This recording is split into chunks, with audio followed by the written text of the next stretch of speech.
एक घने जंगल में एक बहुत बड़ा और विशैला सांप रहता था। उसी जंगल में एक चालाक और फुर्तीला नेवला भी रहता था। सांप और नेवले की दुश्मनी जग जाहिर है।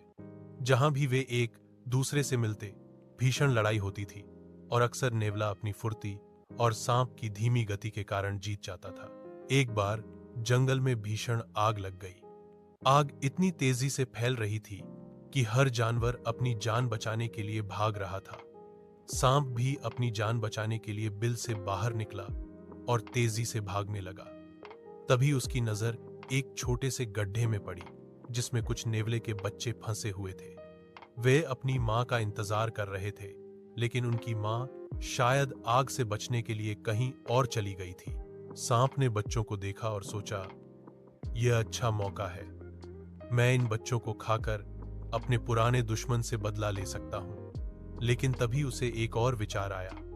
उसने सोचा, यह तो निर्दोष बच्चे हैं, इन्हें मारना सही नहीं होगा। आज मैं अपनी दुश्मनी भूल जाता हूं और इन्हें बचाता हूं। सांप ने धीरे से उन बच्चों को अपने फन पर उठाया और उन्हें आग से दूर एक सुरक्षित स्थान पर ले गया। जब वह उन्हें छोड़कर वापस आने वाला था तो नेवला आ पहुंचा। नेवला अपने बच्चों को देखकर खुशी से उछल पड़ा, लेकिन जब उसने देखा कि सांप उसके बच्चों के पास है तो वह गुस्से में आ गया और सांप पर हमला करने को तैयार हो गया।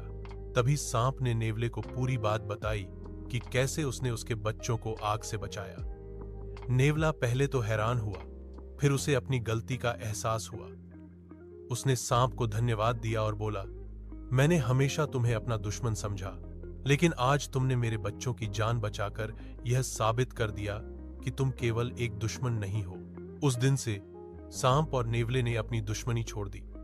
वे दोस्त तो नहीं बने, लेकिन उन्होंने एक दूसरे को नुकसान पहुंचाना भी बंद कर दिया।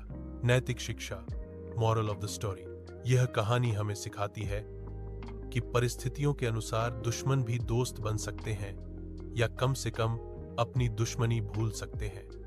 विपरीत परिस्थितियों में हमें एक दूसरे की मदद करनी चाहिए, भले ही हम पारंपरिक रूप से दुश्मन क्यों न हो। दुश्मनी भूलकर दूसरों की मदद करना ही मानवता की असली पहचान है।